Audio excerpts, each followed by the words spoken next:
Have you ever stood at a crossroads in your life, maybe deciding whether you're going to change careers, move your family, or handle a difficult situation with a child or a friend, and felt completely paralyzed by the what ifs? Perhaps you're asking, how do I hear God's voice when I'm making a decision? Because sometimes the stakes feel too high to get it wrong. You're afraid that if you don't hear a loud shout from heaven, you're going to make a mistake that ruins everything. Well, my friend, don't worry, you are in the right place. By the end of today's episode, you will have a 3-step framework for verifying your path, moving you from paralysis to peaceful confidence. We'll help you solve feeling indecision by looking at how Gideon used a fleece and how the apostles narrowed down their decision. We're moving from fear of the wrong door to walking with the guide. Stay tuned. Ordinary women, extraordinary faith.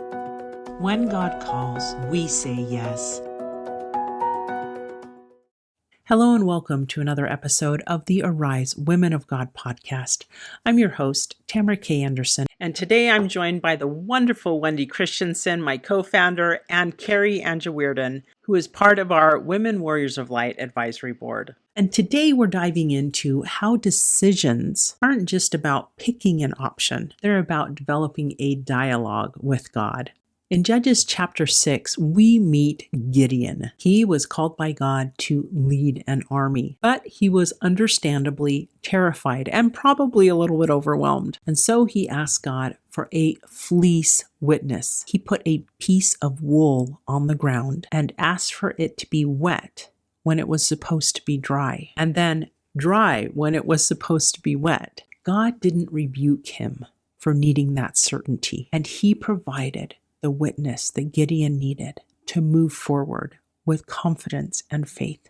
I've had many a fleece moment in my life when I was deciding if I wanted to spend the time, effort, and money into starting a podcast. My fear was very loud, and I had many a conversation with God. I told God, I'm willing to do this, but I need to know that it's your will. My fleece wasn't wool on the ground. It was looking for doors to open that I couldn't open myself. When the right mentors appeared with the right resources as I sought them out, everything lined up in a way that can only be described as a God wink. I knew the answer was go. But I still hesitated because I was facing a huge fear, and I had to lay that fear on the altar before God and focus on faith and on the difference I knew I could make with God's help. Sometimes God wants you to move forward with faith, and He will provide the dew on the fleece as you walk.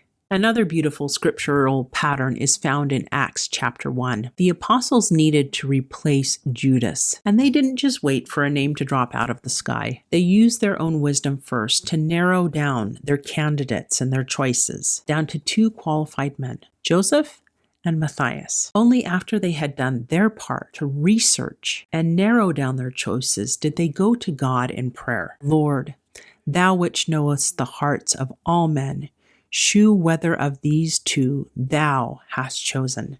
That's a great prayer, right? I love using this Acts chapter 1 method when I'm making a big decision that affects me or my family. For example, when we moved here about 14 years ago, I thoroughly researched the different places we could possibly live, how the school districts treated kids on the autism spectrum and typical kids as well. And then I took my 2 best decisions to the prayer closet. Usually I will feel a bright, clear yes of peace or confidence, or a no, which kind of remains an unsettled feeling in my heart and soul. But I didn't get that answer when I asked. And so I had to actually come here and visit. And as I was visiting one of the towns that we were looking to live in, I felt God's witness, this is the place where you need to be. So sometimes we keep moving forward and learning more and experiencing more until the answer does come. Even when we use these methods, the fear of what if I'm wrong can still creep in. Let's be honest, we're mortal, we're imperfect, and sometimes we have to battle those negative thoughts. Kari is now going to share a vulnerable moment about how that kind of paralysis has stopped her in her tracks. A lot of my younger life was lived in fear fear of choosing the wrong thing, making the wrong decision, some of those things. And that has paralyzed me in the past. And I'm so grateful to be in a place now where I'm confident in what I hear. I've learned some tools to help me that have made it so that I don't have to be paralyzed anymore. And I'm so grateful for that. Once you have confidence, you can move forward and act. And the beauty of acting on a prompting is that you start to see the fruits, the evidence that God was indeed in that decision. And ask God, teach me, is this you? And the only way you're going to know and come to know those thoughts are from him, or if you're acting on them, right? So get those impressions. If they're good, act on them. And often you will see the fruits of the Spirit, is what it's called. The fruits of the Spirit. Did something good come from that? There's been times when I've acted on things and somebody will be like, how did you know? How did you know I needed this today, that I needed you to show up right now and do this?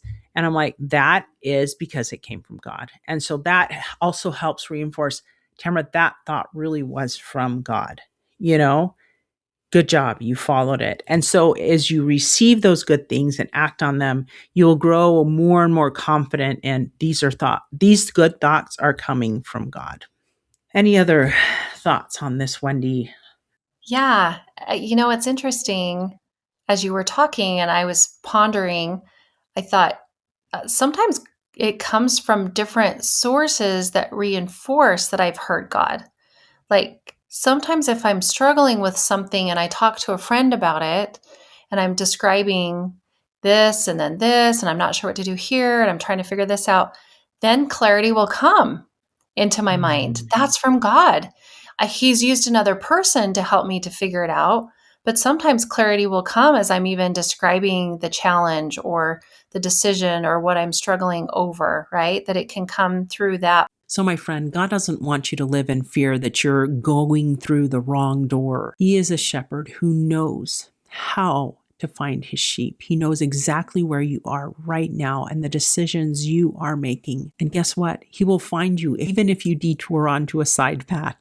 Whether you need a fleece witness like Gideon or you're narrowing down your choices like the apostles, God is always ready to counsel and guide. To help you move from paralysis to peace, we would love to give you this free gift, our roadmap to revelation. It has an accompanying audio meditation that goes along with it that you can also get for free by clicking the link below. When you're at a crossroads, I invite you to peek at Step 5, Safety Checks for the Soul. It's the framework I use to verify every decision that I make when I turn to God. And you can verify it by testing the fruits of the Spirit. We also recommend the evening review in Step 6 to write down the God winks, or how God has showed up and been with you in your walk each day, especially after you've made a choice. So, my friend, may you feel confidence as you approach God and make decisions hand in hand with Him. Trust in the Lord and lean not unto your own understanding. He will direct your paths. And until next time, may you arise, do it God's way, God strong.